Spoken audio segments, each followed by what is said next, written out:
day 2. So went on a mission yesterday to get some more bark. It's a good job I did because it is throwing it down with rain here. Typical winter Wellington. So look at getting the tree sort of wrapped in this and make it modular so I can take it on and off. The board, I'm going to have what I call, a messy day, using lots of mulling compound and making the rock molds and paper macheing a texture through the tree on top of the tin foil. So hopefully I can get all that done. Slightly shorter day for me today, so I've got a few things to do this afternoon. So without wasting any time, let's get to it. First things first, coffee. The fuel of teachers and hobbyists alike. Starting early and with some messy and fiddly techniques ahead of me, on day 2 of this challenge, I fueled up and got straight into prioritising my day. Number 1 on the priority list, I decided to finish off my rock molds and get them poured so that they could set and be ready for day 3. So the next part, after our thick sheets of aluminium foil, tin foil or aluminum foil for you Americans have dried, we need to make some creases to simulate realistic rock formations.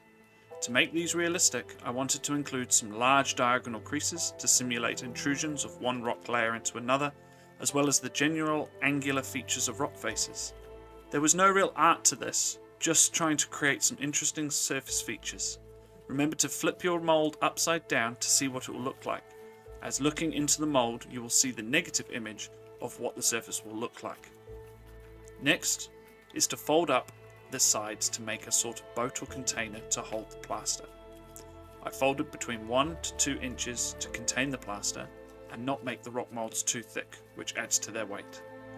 Also, make sure your corners have a few folds and scrunch them to ensure a seal so the plaster we will pour into them does not leak all over the place.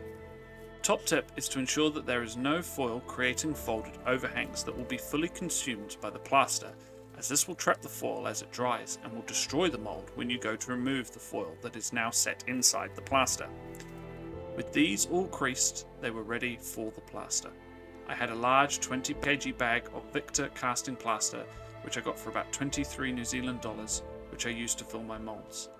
This is so much plaster and will last me a while, however.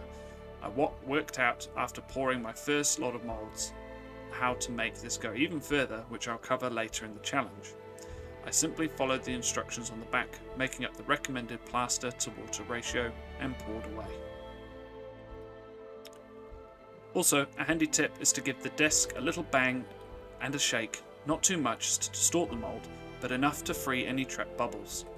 This is also why you need to ensure you have not created any of those overhangs I mentioned earlier, as they can trap air and add unrealistic air bubbles onto your rock face.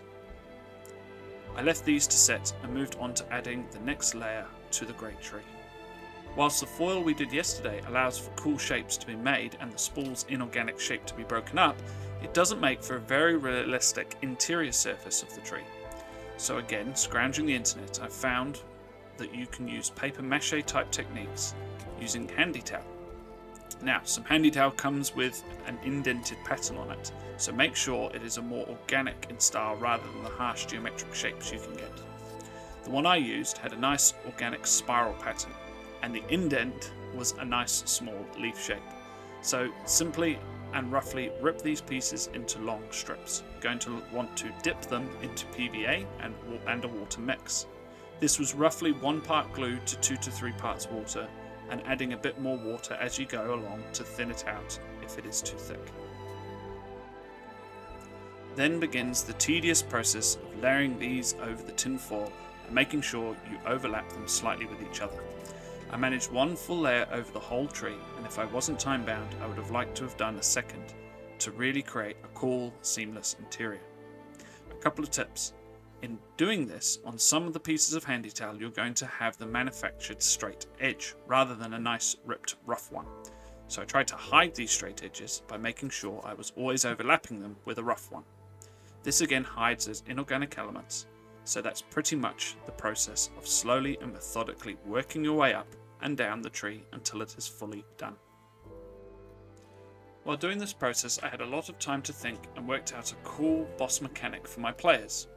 For those of you wondering what I'm talking about when I refer to my gamified class, I am talking about a class of students that have had their entire learning program changed into an engaging thematic tabletop role-playing game in which they take on the form of an adventurer and go on quests instead of lessons. I use a variety of mechanics, but essentially imagine it like this. In Dungeons & Dragons, when you need to see if you have been successful or how you will react in a given situation, you roll a dice and compare it to the characteristic that makes the most sense. Or during quests, instead of dice rolls, my students have to respond with relevant knowledge or information to be able to react. For example, in a generic encounter with a bad guy, they need to answer sometimes 5 questions linked to the quest they're on, where they found and encountered this enemy. The number of answers correct is the number of dice they get to roll to see if they hit the enemy, whereas a wrong answer allows the enemy to hit them back. So this tree is part of a boss battle, which is a much more involved encounter that always includes more complex elements they need to overcome. So that mechanic I have chosen to include here is that to get to the top of the tree, they need to work out the correct order they must visit each of the levels of the tree. On each level, they'll be given a problem to solve. If they get it right, they may pick another level to visit. If they get it wrong, they end up back at the bottom of the tree. Some of you may notice elements of this board have their inspiration rooted in a certain video game, and this mechanic was inspired by another part of The Legend of Zelda of Ocarina of Time, trying to work your way through the Lost Woods. If you went through the wrong tunnel, you ended back at the beginning and had to start all over again. For my students, I wanted this to build in another layer of critical thinking and resilience forging, as well as repetition of articulating what they have learnt from the many quests through this deadly jungle. So these dried way quicker than I thought, and I'm real excited to crack one open and have a look at how we've done. So let's do this, and then hopefully, oh, look at that, this pops right out. A little bit crumbly, where is it? There we have it. Our rock face. It's the first one. Pretty happy with that.